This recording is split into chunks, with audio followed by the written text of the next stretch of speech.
अपनी आध्यात्मिक शक्तियों से लाखों करोड़ों गरीबों के दुख दूर करने वाले संत रामपाल जी महाराज के चरणों में मैं सत सत नमन करता हूं।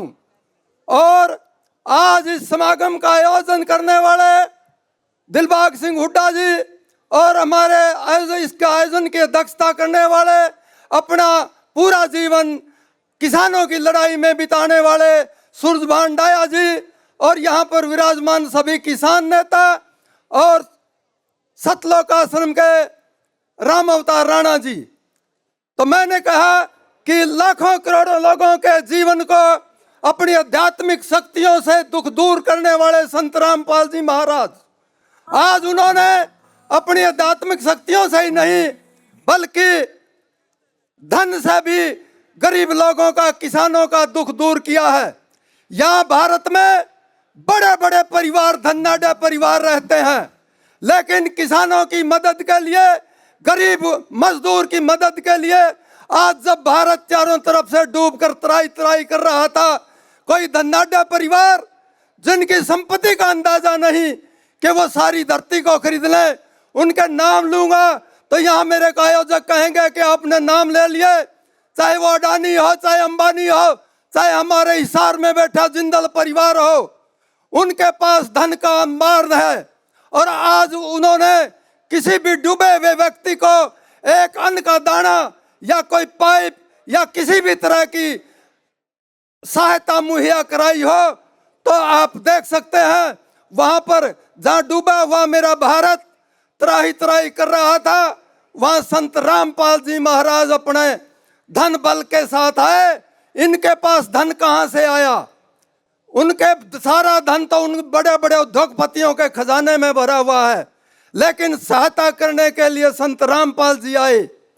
तो इन्होंने सभी तरह से अपनी आध्यात्मिक शक्तियों से और धन बल से भी लाखों करोड़ों लोगों के दुख दूर किए हैं। और इसी तरह अगर आप इनके विचारों को सुनते रहेंगे, इनके सत्संगों में आप आते रहेंगे, तो आपके दुख दूर निश्चित ही होंगे। जब जब इस धरती पर पाखंडवाद का विरोध करने के लिए कोई भगवान अवतरण लेता है तो उसको कठिनाइयों का सामना करना पड़ता है। पूर्व में भी जिन जिन लोगों ने जिन जिन भगवानों ने इस धरती पर दुखियों का दुख हरण करने के लिए, पाखंडवाद को मिटाने के लिए इस धरती पर अवतरण लिया है, तो उन सबको इन पाखंडवादियों की अड़चन का सामना करना पड़ा है। तो आज इसी तरह हमारे संत रामपाल जी को भी पाखंडवादियों ने घेरा हुआ है। तो इन आपको समझने की जरूरत है। हम संत रामपाल जी के सानिध्य में दिन दोगुनी रात चौगुनी तरक्की करेंगे। तो आपने मेरे विचार सुने, आपका बहुत बहुत धन्यवाद।